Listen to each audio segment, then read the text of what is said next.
Good evening. Glad you're tuning in. We are going to be in Genesis chapter 42. Before we go any further, just want to make sure that you remember next week we will not be online at all. We're taking next week off, and we will jump right back in the following week in Genesis chapter 43. Good evening, everybody else. You can tell Ted's been away for a little while. He is excited to be here. Glad you're back. A little bummed up, but you're at least, I hear you're doing well, actually, not having to take any pain meds at all. That's awesome. Good. Good to hear.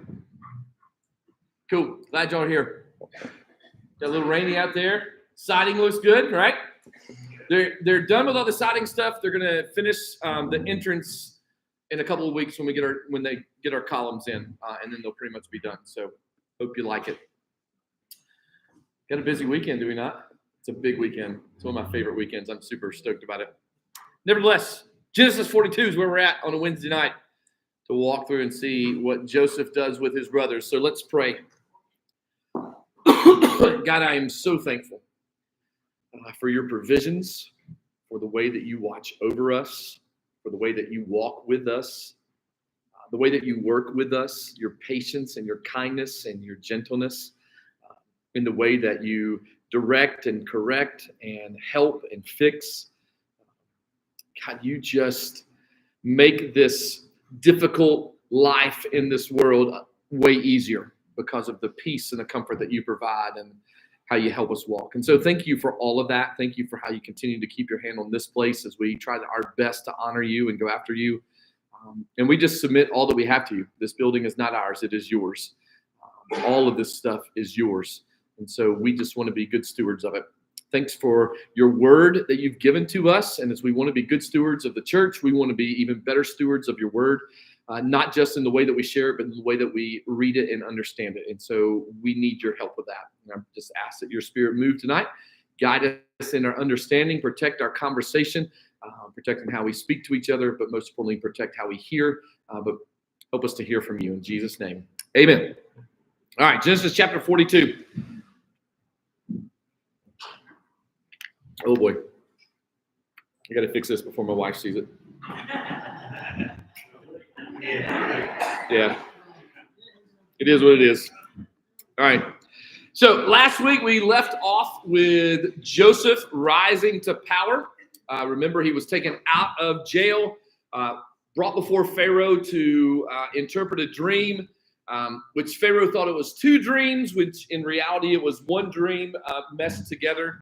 And so Joseph just began to tell him how in 7 years we're going to have a really good harvest for 7 solid years. But then right after that, we're going to have 7 years of severe famine, not just in our land, but all over.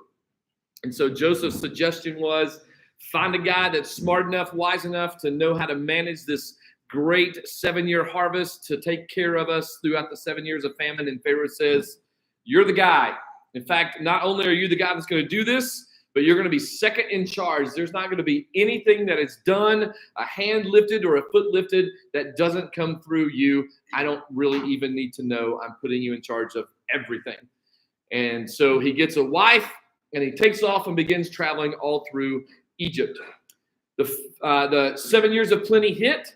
They get all of this grain stored up in all the cities, and now the famine has hit, and it is severe. And so in the meantime, in that 7 years of plenty, Joseph has 2 sons. But now we kind of fast forward and we're in the famine years. We're not sure in what year we're in, but we know it's been hitting for a while because the brothers are going to show up and they don't have any food. But they've heard that Egypt does. So that's where we pick up in our story in chapter 42. First 2 verses say this. When Jacob, and if you forgot who Jacob was, Jacob is Joseph's dad. When Jacob saw that there was grain in Egypt, Jacob said to his sons, why do you look at one another? And he said, indeed, I have heard that there is grain in Egypt. Go down to that place and buy for us there that we may live and not die. So there's a lot in just those 2 verses that we see. First off, Jacob's smart enough to realize this is a problem. Like, we've never seen a famine like this, and we need something to eat, and we have nothing. And so he looks at his sons and he looks at them and says, why are you standing there looking at each other? I mean, these sons are not teenage boys or even young adults. Reuben's probably in his 50s. Like, these are older, wiser men that should have been able to figure out a solution to take care of their family. Jacob, or Israel, is old. He's probably not out in the field. These guys should have been the sustainers of their family. And he looks at them and says, what are you doing about this? And they don't have an answer. And he says, well, I've heard that Egypt has grain.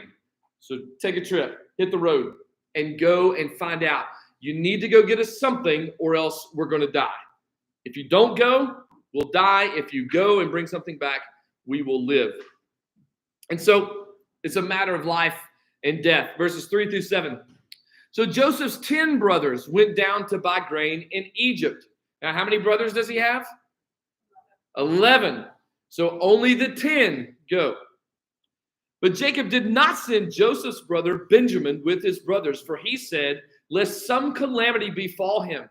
And the sons of Israel went to buy grain among those who journeyed, for the famine was in the land of Canaan. Now Joseph was governor over the land, and it was he who sold to all the people of the land. And Joseph's brothers came and bowed down before him with their faces to the earth. That's a very important verse, by the way. Joseph saw his brothers, recognized them, but he acted as a stranger to them and spoke roughly to them. Then he said to them, where do you come from? And they said, from the land of Canaan to buy food. So in this land-wide famine, it's not just hitting Egypt or just a little corner of where Israel is with his sons. It's hitting all of the land of Canaan. There is no food anywhere to be found, no grain at all. And so the boys travel. So all 10 are going, except for Benjamin. Now remember, Benjamin and Joseph are the sons of Rachel, which is the wife of Jacob, who he loved first, but got tricked into marrying her sister Leah. Most of these are either Leah's boys or the handmaidens' boys. Remember, Leah's womb was closed up. Rachel's womb was closed up. So they gave them their handmaids, Bilhah and Zilpah, and they had sons for them as well. So, Dad, remembering that he had sent Joseph off before to go check on the brothers and losing him, begins to have second thoughts about sending all the boys to Egypt. And he says, I'm not sending Benjamin because what happens now if I send him down and he doesn't return? It'll be just as if I lost Joseph all over again. Now, it's not that he doesn't love his other boys, but this is his last remaining connection to Rachel. This is important to him. And he can't stand the thoughts of sending him away and not having him come back. And it could be that over time, remember, this has been about 20 years that Joseph has been gone. You have to wonder, did Jacob start putting some pieces of the puzzle together and realize that maybe the boys did something? Maybe in conversations, maybe in just little things that they said, maybe he started picking up. That is an assumption by a lot of theologians and myself. Nowhere in Scripture do we get the idea that Jacob was privy to the idea of what the brothers did to Joseph. Is everybody hearing me on that? But it's very plausible for him to say, I'm not sending Benjamin with you guys because I know what you guys did. It doesn't say that, but it could have been one of the reasons. And then we jump forward from them coming down to giving us a picture of who Joseph is. Joseph is governor of Egypt, meaning he is the one underneath the main leading man, which was Pharaoh at that time. So he has all the power, all the control that Pharaoh has given him. The only person that can override him is Pharaoh himself. Otherwise, he's in control. Everything flows through Joseph. If we were to go back in chapter 41, we would see that Pharaoh simply said, whatever you say goes. Remember when all the grain had been collected and then the famine started to hit and people came to Pharaoh and they said, hey, we need some grain. What did he say? Whatever Joseph tells you, that's what you need to do. He had no clue what was going on. That's why he hired Joseph. That's why he elevated Joseph. That's Joseph's job. Go talk to Joseph. And so Joseph had all the power. But then the brothers show up right in front of his face. Could you imagine? One of the, I can't remember if it was J. Vernon McGee or Walford, but I think it was McGee, makes the assumption that Joseph knew at some point in time his family would show up. Now, that's a big assumption. It's nowhere in here is that stated. We don't really get that, but it's a fair assumption. It's a very plausible argument that Joseph knows the famine is going to be all over because that's what God has told him. He also remembers the dream that he had, that the sheaves of his brothers would bow down to his sheaf, meaning they're going to have to come for grain at some point. Now, was Joseph putting all these together? Maybe not yet, but maybe he was. And so Joseph recognizes them immediately. They would not have probably changed very much in the 20 years, but they don't recognize him. Now, there's a lot of reasons that we'll talk about in just a minute as to why they probably did not.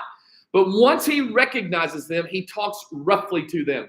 Now, in our humanistic minds, we could say, absolutely, he should talk rough to them. He should absolutely just mistreat them, throw them in a jail.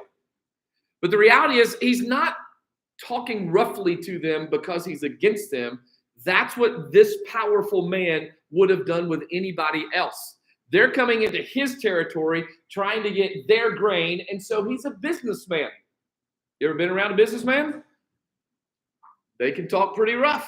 And so that's what we see happening here. Before we go any further, any thoughts on those first 7 verses?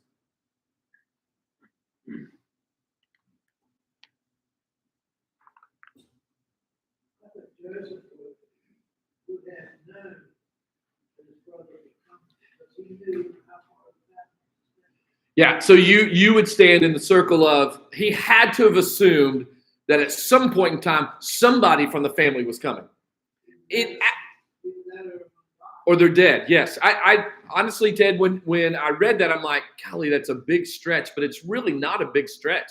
It's a stretch to make the assumption or the statement that Joseph absolutely knew.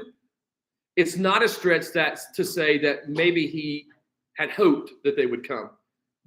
And Ted, to your point, with these dreams, he's got to be starting to put all this together. Like, I'm here for a reason. Now they're going to have to come. So something's got to happen. So yeah, I agree. Very plausible. Yes, Enrique.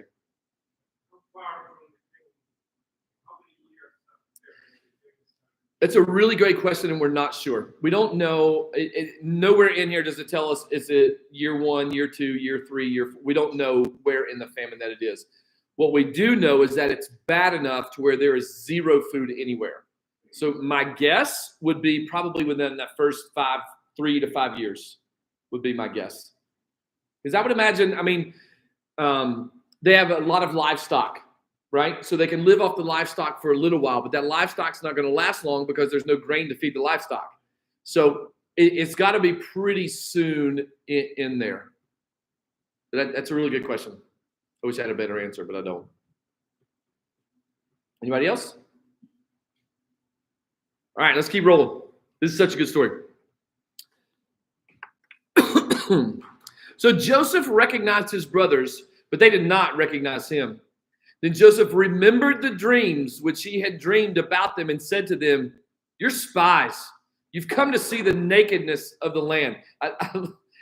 It's so like polar opposite of what you think is going to happen here. He recognizes them. They don't recognize him. He begins to remember these dreams. He's been waiting to see his family again for 20 years. And he says, "No, you're spies. You're here just to see how weak our land is and how vulnerable we are. You're just here to get yours." Ed, you got something on that?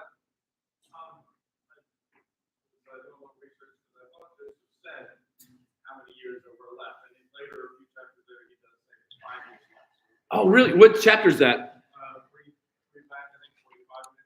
Gotcha. Yeah, that's why, because I don't know anything that happens from 42 on yet. I only study one chapter at a time. That's all I know. Thank you. So we're probably in the first 3 years at least, right? Gotcha. Yeah. That's after you revealed something. We got 5 years left to go. Gotcha. Yeah, because it's going to take them some time because they spent 3 days in jail. Then they got to travel home, do whatever they do there, travel back. So, yeah, that's going to take some time. Presumably, they had 7 years of planting, so they had some stores, and it may take them a year to get through. Yeah. When they saw it was bad, let's start stretching it out, and maybe they got through the first year. Then they realize we got issues. Yeah. I had something else that just my head, but that's fine now. It's all good. I was doing a study, 52 greatest chapters, and one of them is where God calls Abraham. And one of the things that's brought out in that study is that at that time, the patriarchs dictated everything. So at the time, for Abram to leave Terah, and Terah died without seeing the son again, presumably, but that was a big deal because. Sure. And so for Jacob to be like, why don't you guys go? The boys were like, well, that's what we do. You're the boss. We allow them to go. What? Sure. That's a good point. Any other thoughts? All right, let's keep going. So he accuses them of spies. You're here to see the nakedness of the land. They say to him in verse 10, no, my lord, but your servants have come to buy food. We are all one man's sons. We are honest men. Your servants are not spies. I would like in that moment, what is Joseph thinking? You aren't honest one bit. But he said to them, no, but you have come to see the nakedness of the land. And they said, your servants are 12 brothers, the sons of one man in the land of Canaan. In fact, the youngest is with our father today, and one is no more. But Joseph said to them, it is as I spoke to you, saying, you are spies. In this manner you shall be tested. By the life of Pharaoh, you shall not leave this place unless your youngest brother comes here. Send one of you and let him bring your brother, and you shall be kept in prison, that your words may be tested to see whether there is any truth in you, or else by the life of Pharaoh, surely you are spies. So he put them all together in prison 3 days. So again, they still don't recognize him. And why? Why would they not have recognized their brother? Here's a couple of thoughts to consider. One, it's 20 years later. In their mind, he's gone. Gone. They don't know what happened to him. He's completely gone. Joseph would have looked Egyptian. He would not have had facial hair. He probably had some type of makeup. The garb that he would have been wearing would not have been representative of his Hebrew heritage, but absolutely of the power and authority that he had as an Egyptian ruler. And again, they never would have pictured this. They sold him as a slave, and now he's second in command in Egypt. Those two don't match, so they're not looking for him there. And then we'll find out a little bit later that as he's speaking to them, he's not speaking in their native language, which he knows very well. He's speaking through an interpreter. So he would have used the native language of Egypt to speak to them through this interpreter as he's listening to all their conversations, which I think is just great. So Joseph remembers the dream, and as they're bowing down to him, all the puzzle pieces fit really nice. And he's like, oh, that's what that was. That's what this is. God is playing out exactly what he showed me later on. But they deny that they are spies, and they begin to explain their story.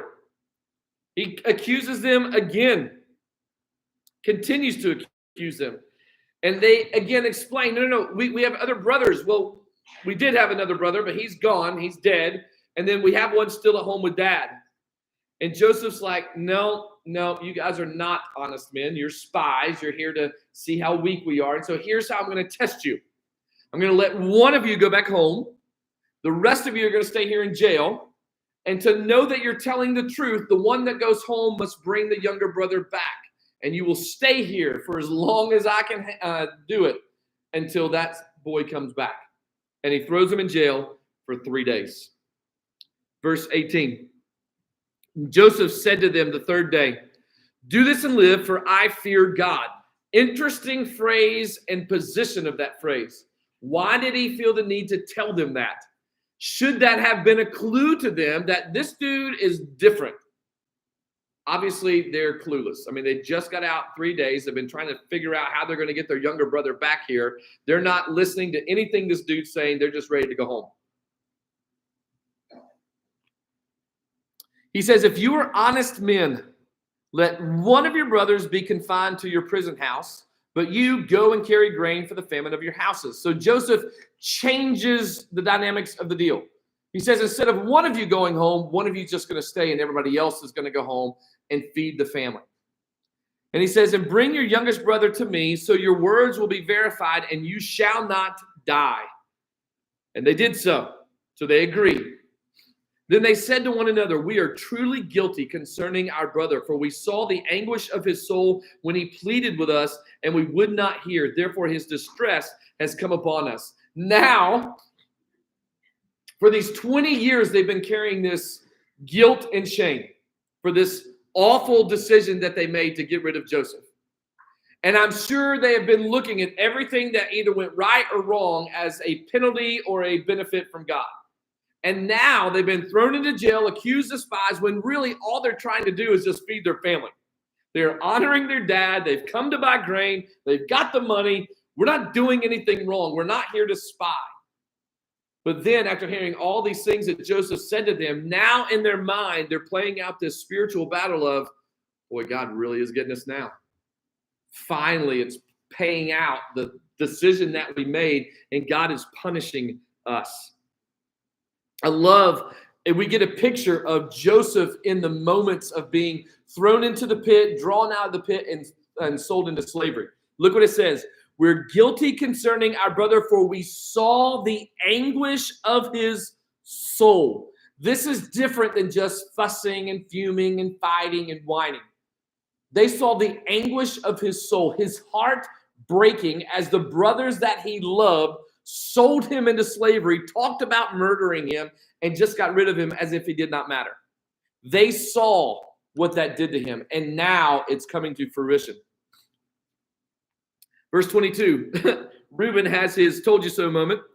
Reuben answered them. Remember, Reuben is the oldest, saying, did I not speak to you, saying, do not sin against the boy? And you would not listen. Therefore, behold, his blood is now required of us. In other words, I told you so. I tried to tell you not to do this. And look what you guys did. You got us in trouble. But they did not know that Joseph understood them, for he spoke to them through an interpreter. Joseph is a phenomenal human being. To hold his tongue and somewhat his emotion as he's listening to his very brothers admit their fault, admit their wrong, recognize this judgment from God, and he is simply doing what God has called him to do and leading the Egyptians and his family into safety. And God is bringing it full circle back to him. In fact, it moves him. In verse 24, he turned himself away from them and wept. Then he returned to them again and talked with them. And he took Simeon from them and bound him before their eyes. I can't imagine. I wonder, as I'm standing here thinking about it right now, I wonder if Simeon was the one that bound him and carried him off the first time. Again, we have no idea who bound him and threw him into the pit or bound him and sold him into the slavery, because they were all part of it. Simeon's the second born, the second most important child. Maybe he was the one in control of it, because remember, Reuben had left when he was bound up and put into, or when he was thrown into the pit and then sold into slavery. Reuben wasn't there when he was sold. So maybe it was Simeon all along. And so this is Joseph saying, got you, buddy. Nice try. We don't know. Again, all plausible stuff. And so Joseph just tells them to obey. He says, honor the deal. Here's what we're going to do. And he reveals that he is a God-fearing man. Again, that's such an interesting statement and should have been a clue for them. But maybe they're thinking, well, he's probably talking about some God. Egyptians worship all these gods. He's probably thinking about some other God. But the way that Joseph would have stated it should have been enough of a clue. But he says, if you're honest, then you'll do what I've asked you to do. Again, he's probably questioning their honesty to some degree, because he knows his brothers.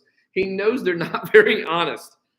And then he changes the plan. He keeps Simeon and sends the rest home to go get Benjamin. Now remember, Benjamin is his only full brother. The other 10 are all half brothers because they have different mothers. But Benjamin is his true brother from his mother, Rachel. And so he says, if you bring him back, then I'll trust and know that you were not spies, that what you're telling me is absolutely true. And so they agree. And yet before they leave, they have that conversation.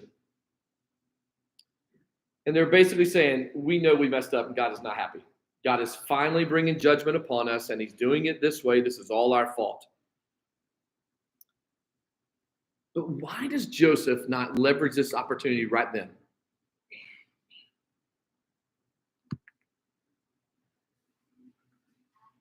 Yeah, that's what I was asking for.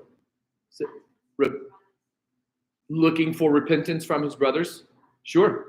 Yeah, Angel, I think that's a really good point because he probably knows that if he just lets them go, he'll never need to see them again. They'll never come back. If he reveals himself, they'll be scared to death, right? Which we know that they do when he does reveal himself, like they quake in their boots. Sure, yeah. Any other thoughts as to maybe why? Yeah, Ed.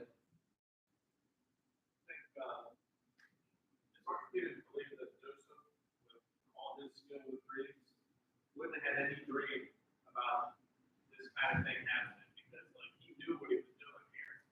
He set up his dominoes and he knocked them down and watched the chains go. Like, I think that's what he was doing. He was like, I'm going to drag this out.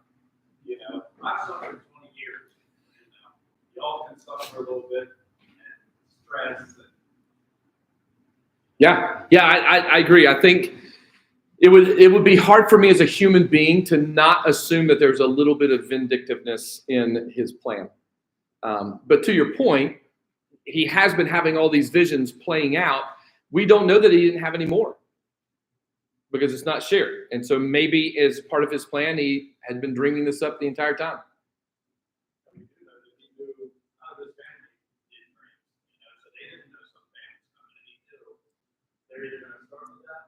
Or come here. Yeah. Yep.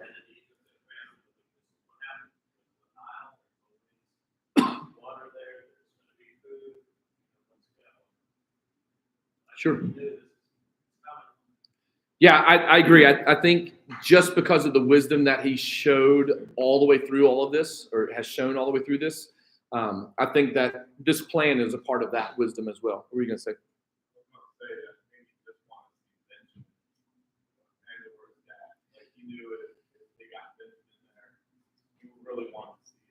Yeah. Yeah, that's kind of where I was at with that. Is I think it was more along the lines of he wants to see his entire family. And bringing Benjamin back actually restores his trust in his brothers because they're not trustworthy. They literally sold me into slavery. And so I agree. I think if they can trust him now, and he knows they can't survive forever out where they are, that this is a plan. And what was the second dream? That mom and dad are coming back and they will be bound down to him. So he knows at some point he's going to be able to see his dad again. And so he's just playing the game, making it work. Yeah, appreciate that. That's good thoughts. Any other thoughts? Sure. Sure. Yeah, that's a really good statement. I mean, they threw him to nothing. So will they come back for Simeon? Sure. And maybe that's why he chose Simeon, because he was the oldest. I mean, Reuben's going to get the inheritance. Why do they need Simeon? Let's see how important he is. Sure. Yep.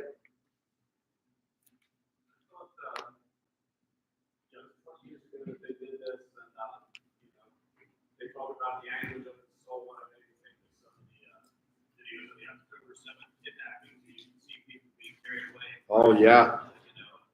They watched that happen to their own brother. So this was big in their minds, and it's been weighing on them for years. And, just made me think of how the end of God's plan. Before we enter the eternal state, He wipes tears away. Yeah. But I think we get to wait all one millennium for what we didn't do. Sure. What we left undone. And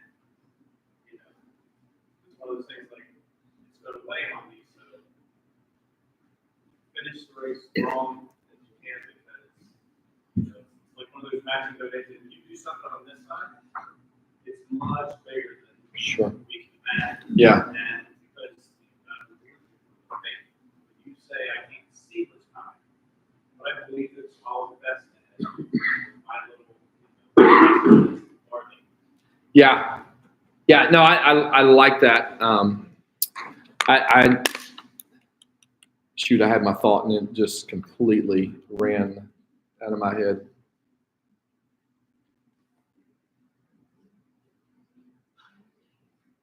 What did you say at the beginning again? About how to wait on them. Thank you. So I would imagine, you know how when early in your Christian life, when you get excited about doing sin and then you complete the sin and then you feel awful. It's that excitement and then awful. They hated this kid so much. They were excited to get away from him until they saw that and watched him leave, and then it hits. And then for 20 years, not knowing. I would imagine the weight, as you're talking about, has to be immense because it's their own brother. And then to go home and have to lie to dad and make him believe something that did not happen. I'm good. I will pass on that. Phil. You know, I keep thinking that Mm, and he was remembering all this stuff that happened to him. sure. And I think he had a little bit of good around confidence. And, you know, and he knew what he was going to do, but he was going to take it work. Yeah. Yeah, Phil, I agree. I think the weeping, there's so many facets to his weeping. I think it's a realization of, wow, they finally got it. They really did care. 2, I've got them right in the palm of my hand. I could squish them if I want to. And the weeping probably also culminated from that just emotional back and forth of what I can do, what I should do, what I want to do, what I shouldn't do. Like, I can't even imagine. And he's worried. First off, he's worried about taking care of the entire land of Canaan and Egypt because of this famine. And now these knuckleheaded brothers that sold him into slavery come in front of him. Like that's an emotional wreck that I can't even imagine. Yes, ma'am. Yeah. Yes.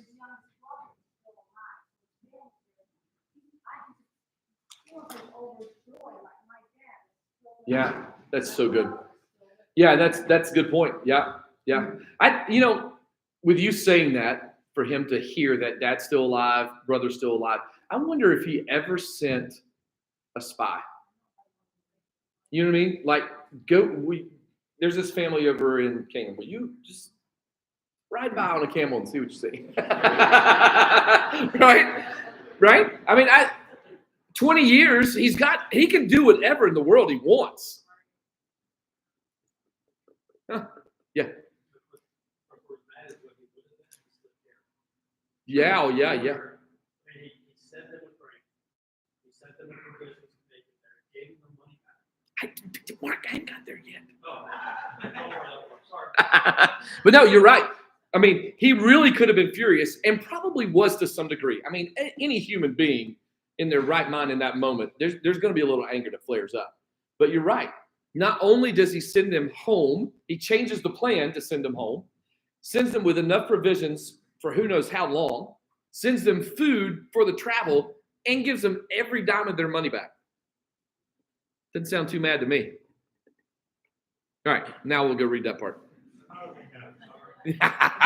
Yeah. You were saying about, maybe sending his spot. You got to figure he had plenty of time to do it. Oh, 100%. He's got 20. At least second in command for at least 8 years. Yes. At that point. At least. Yes. Yeah. And then again, he may have been so busy and so focused that he didn't think a thing about it. Like there's no way to know for sure, but you can't help but wonder, like, because he thought about him. He wondered. Ted, were you going to say something? You know, I was looking at Joseph's, his character. Yeah. Comparing back to Jacob. Before Jacob was a denier. Yeah. And Joseph probably inherited a good bit of that. And That's why he got so much trouble. you know what? That's not a bad thought, Ted, because a good businessman knows how to work it. Yeah. Right? And so he's working this. I mean, he's worked his way into where he's at. Granted, it was God's plan, God's having it, but he's a part of it. But now he's kind of controlling the whole situation here, and he's working it well, sure. But I think the only difference I would make is he's doing it for the right reasons, and Jacob did it for personal reasons, right? So does that mean it's okay to be a little conniving? That's right. That's right. All right, here we go, 25 through 28. Joseph gave a command to fill their sacks with grain, to restore every man's money to his sack, and to give them provisions for the journey. Thus he did for them. So they loaded their donkeys with the grain and departed from there. But as one of them opened his sack to give his donkey feed at the encampment, he saw his money, and there it was in the mouth of his sack. So he said to his brothers, "My money has been restored, and there it is in my sack." Then their hearts failed them, and they were afraid, saying to one another, "What is this that God has done to us?" That just makes me laugh on many reasons. My first question, though, is, if one of my 10 brothers said, "Hey, my money's still in my sack," I'm going to go check my sack. But none of them did that until they get home, and then they see it. Which tells me that they are so concerned about Simeon, about how they're going to tell Dad, we got to take Benjamin back. Look at all of these provisions. This guy's a little rough, but wow, look what he did for us. Like they're not thinking about what we would think about, maybe. But I love in the very last part how their perspective is off. Rather than seeing it as a blessing that this rough-speaking man blessed them by giving them money back, which they don't really know where it came from. They just know that it's there.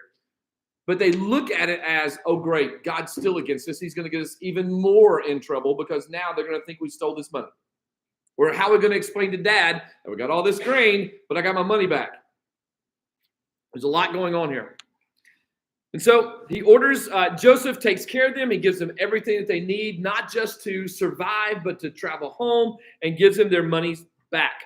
And when they see it, they panic. And again, they see it more as a penalty rather than a blessing.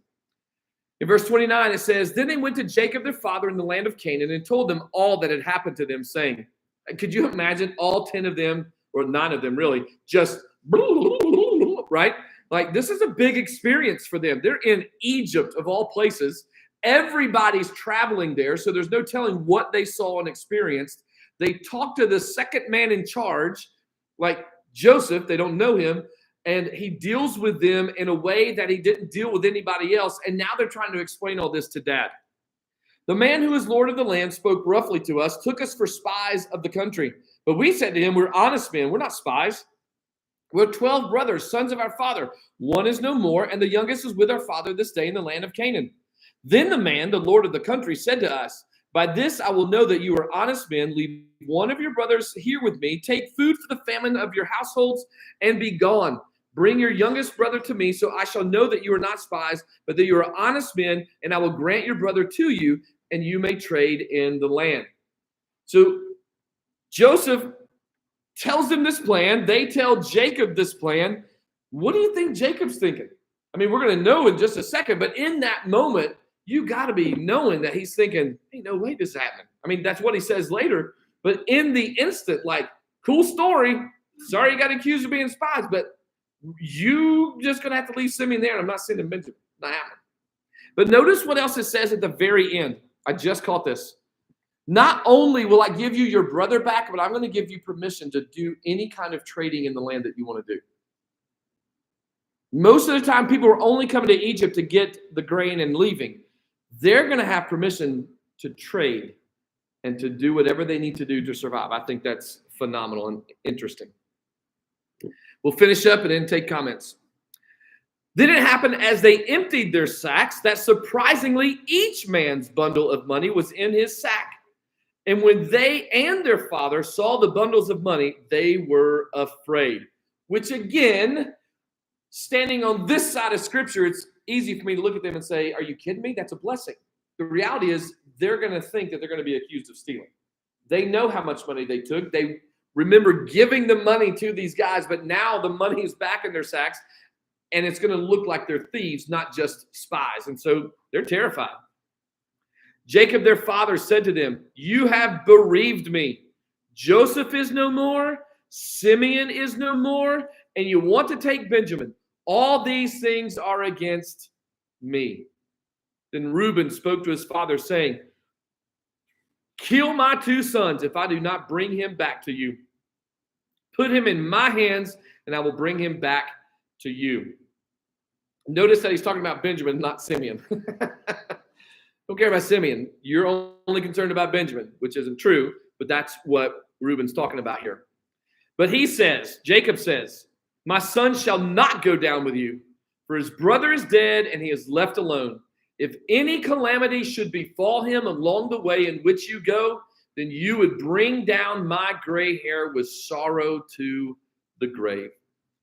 So they discover all these sacks of money. Again, why no one else checked earlier is a mystery to me. Jacob loses his mind. He's like, listen, you lost Joseph. He's gone forever. Now you left Simeon and you want to take Benjamin. Not happening. Not doing it. And again, he expresses his concern. What happens if you guys are on the way there and Benjamin dies? Now I've lost Benjamin and Simeon never comes back. So lots of stuff going on there. So Reuben tries to bring peace to his dad's heart and mind, and he says, listen, I'm going to offer the life of my own 2 sons. You can kill them yourself. Well, that's a good dad right there. If I don't return with Benjamin. And Jacob simply says, no, we're not doing it. And that is where we're going to stop for the evening. Any thoughts on the remainder of that chapter? Yes, I'm sorry, yes. So them putting the money back, now you think this goes back to the test. Now you guys have been accused by Joseph and his father. It's the whole story about brothers. And now it looks like it's told to bring with money. Yeah. So now it's like, do we go back and face this, or do we just stay away? Yes, which will be difficult for them because the first time when they did something wrong, they lied and deceived about it. And so Joseph is going to say, okay, because if they had been honest with their dad would have come after Joseph and bought him back from the slave owners. Like, that's not stated, but we know that's exactly what most likely would have happened. And so he's going to put him to the test. How honest are you going to be now? You're going to come back and tell me that, hey, here's our money. How did this work? Like, this isn't comfortable for us. And then trying to use prayer now is Jacob saying, no, don't worry about Simeon. But now it's the brothers who are arguing to go get him. Like their conscience can't take losing another brother. Yeah, that's Mark. That is such a good point because they really are arguing. We have to do this. We have to go back and get Simeon because they already know what the guilt feels like by leaving their first brother. And so they're willing to risk the Benjamin because they don't know what Joseph's going to do. They have no idea. None. Exactly. Yeah. Yes, ma'am.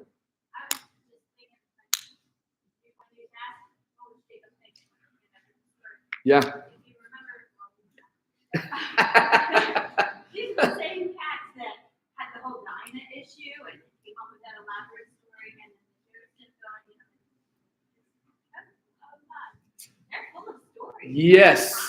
Yes. It's got to be a genetic thing because that's exactly how Jacob was. But all of the sons are like this. Like they legitimately sit around and scheme this stuff up. Yeah. I feel like Jacob automatic. Jacob just, he wrote Simeon off. That was it. Jacob's gone. Sounds like it. Yep. I lost Jacob. Yeah. Joseph's gone. Simeon's out. I'm not losing Benjamin. Not happening. Yeah, I agree. Yeah, which is sad, right? Right. Poor Simeon's done, well, I'm just going to say done nothing wrong, but he did.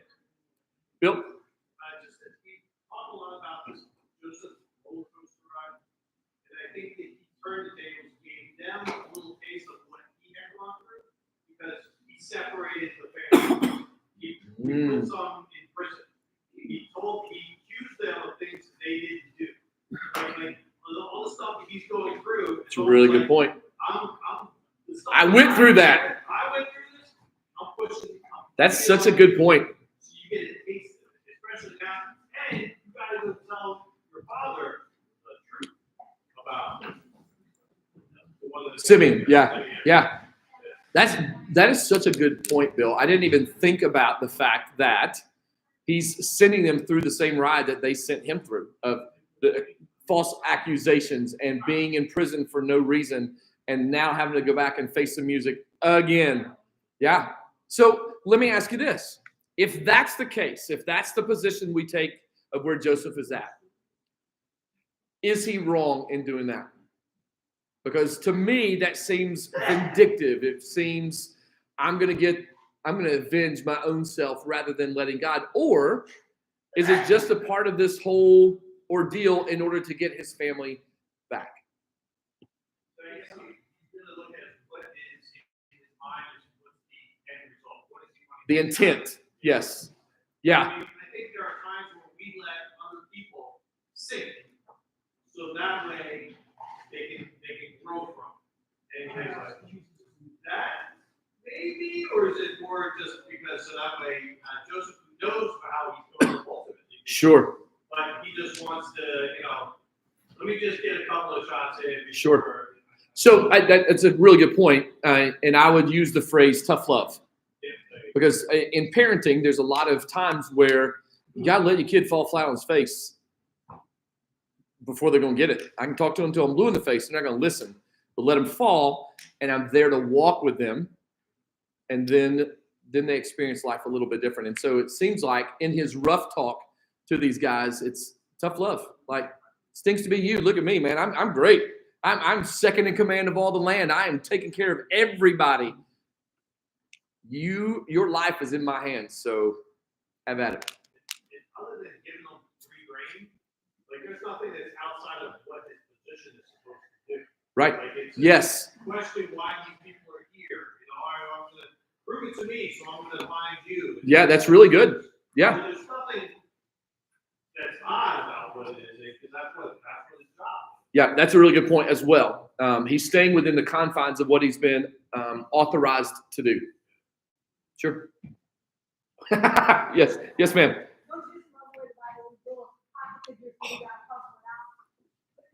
Think about, don't you think that they were thinking, I'm thinking, why is this happening to us? Mm-hmm. Why is he singling us? Yeah, because I'm sure there's a line of people. Yeah. Why did he pick us out of this whole group and treat us this way? What's going on? Sure. Then we get back home, find the money, the grain, everything like that. Now really what's going on? Yeah. Like, I applaud Joseph because that would be the kind of guy I'd want to be. I'd want to mess with these jokers as much as I possibly can and just send them in a tailspin. One, they're already going to be terrified to be in front of him. And they know that if they don't come back with grain, they're dead. And so, I mean, their brain isn't even focusing on, why is this guy doing this to us? Like, yeah, sure.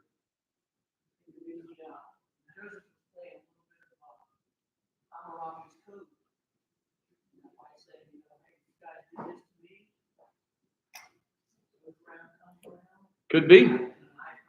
Sure. So here's where I wrestle with that, Scott, because I see that, absolutely see that.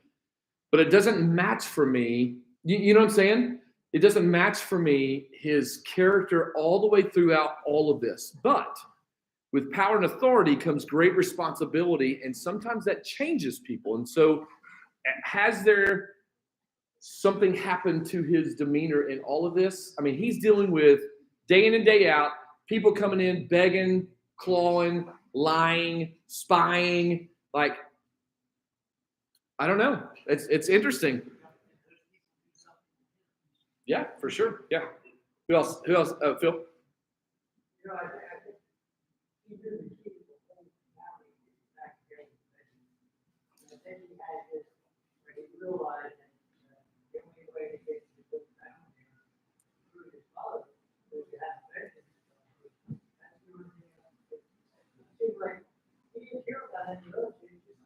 Yeah.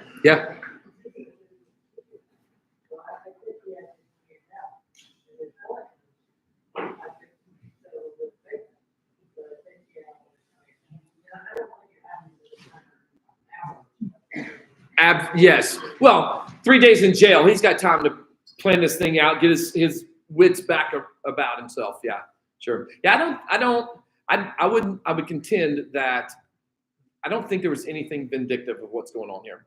I think he's just leveraging the moment and taking advantage of it and saying, okay, I'm going to let you sweat this out a little bit, but I know what I'm going to do in the end, but you don't know that. And what you don't know might hurt you a little bit.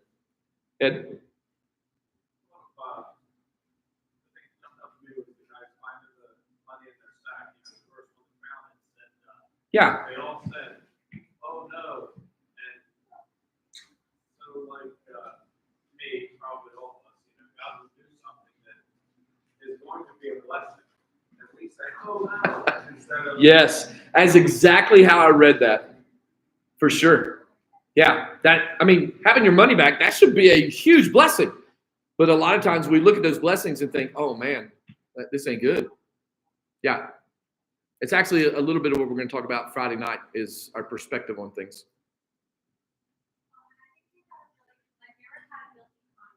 Yes.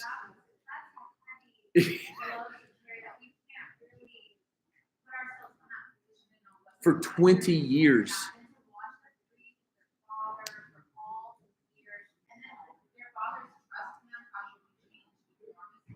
Yes.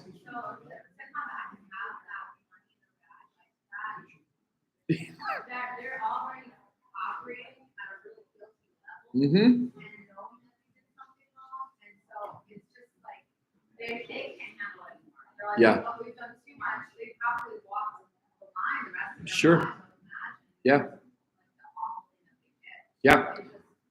They're already guilty. That's so good. That level of guilt that they're experiencing, again, for 20 years has to be ridiculous. And then to show up back to dad with all the grain, but also all the money that they were given to go buy it. Yes. Like, what are these boys doing? Like, seriously, I can only imagine what Jacob was thinking. And then the boys are like, holy cow, it just doesn't stop, which again is a great lesson to us that sin never stops at that first one. It just builds and builds and builds and builds and builds. It magnifies. Yeah, Ted. Yeah, it's interesting. What Jacob when they came back and told him, yeah. Nope. Yeah. Yeah. Yeah. Yeah. And Ted, to that point, he says, why did you do this to me? Again, it goes right back because Jacob was very much about Jacob. And again, sometimes that just never leaves. Yeah. Yes. Yeah. I think it's kind of ironic because if they had not sold him into slavery, they all probably would have perished. Yep. Because of the famine. So, predestination. And then if that family would have died, then we wouldn't have our Savior. Sure. So, was it predestined, or was that part, or I think God will leverage even on mistakes because His plan is His plan, and it's going to happen. He'll work whatever we give him, with whatever we give him, and how it's going to be is how it's going to be. Sure. That's my belief. Sure. And so I look at this and I think that's an instance of that because he would have never been prepared. Sure. This Yep. famine, and most likely they all would have perished. Yep. Yeah. You definitely are riding a line of two different theologies there. Oh, absolutely. Well, Very, very much so. Very, very much so. Yes, sir. I really agree with you. I don't think it was anything. Yeah. I think he wept because he really just wanted to tell the brothers how much he loved them. Yeah, I agree. I don't think it was, but I think like human side of you that feels, well, they did do this. I think he went with that side just because it brings you. Yeah. I think ultimately, because when he does say who he is, Oh, yeah. he's not upset at that. Yeah. And then that is so good because the fact that later on when he says what you meant for my evil, God meant for good, that to me encapsulates this entire picture of really his heart. Yep. When you were mentioning about why is Joseph picking on them? Yeah. I don't think that would get in their mindset. It's probably, they spent 20 years dealing with this guilt. It's probably, your God finally. Yeah. Finally, like, yes, this is what we've earned. This is what we deserve. Yeah, sure. Anybody else?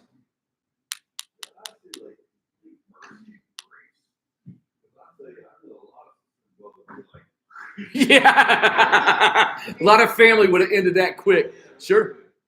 Which, again, Rob, to that point, later on in a few chapters, when they realize who he is, that's exactly what they think. We are dead in the water. Yeah. That's good. Anybody else? All right. Don't forget Friday night, 6:30. And then Sunday, we've got 3, 6:30, 8:30, 10:30. All three will have the same message. The 6:30 service will be just a couple of hymns. Try to keep that service short. But 8:30, 10:30 is going to be the same with kids stuff and everything. So here's what I would ask.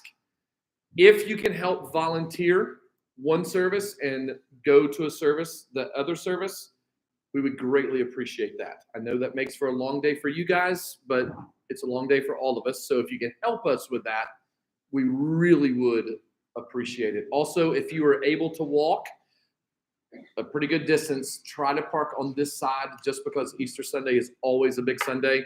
And I haven't stepped it out, but my guess is the distance from this parking lot as opposed to all the way out on that side is about the same. Looks differently, but it's about the same. So if you can help us out, that would be great. But I am so stoked. Also, I don't normally ask this, but if you'll pray for me, like tonight's my first night speaking. Tomorrow night, I'm traveling down to Salisbury University to speak at Crew. I'm actually going to be teaching them about communion and Good Friday, which I'm really excited. Then I'll speak Good Friday service and then 3 services on Sunday. So that's a lot. So if you could just be praying for me, I would greatly appreciate it. It's a lot of prep and a lot of passion and emotion and excitement. So if you come to the 10:30, it might be a little draggy. I'm just kidding. Just kidding. It'll be fine. Let me pray for you. God, you're so good. Thank you for who you are. Thank you for all that you do. Thank you for such a phenomenal story and a great lesson of how we, in the face of adversity, in the face of people mistreating us, how we can still do what is right and honor you. So thank you for the story of Joseph and just the picture of what you do for us through him. So thanks for all that you are and how you continue to work with us. I pray that you would cover this weekend in a big way. God, there's going to be a lot of people here that maybe for the first time will hear about your plan of salvation through your son, Jesus. And I just ask that as only you can, in the power of Jesus' name, that your spirit would flow freely and powerfully Friday night and Saturday morning in all 3 services, because you are so worth it. And we want to honor you with everything that we have. In Jesus' name, amen. Thanks for tuning in. Remember, nothing next week. We will pick back up in 2 weeks. See you then. Tables and chairs, please.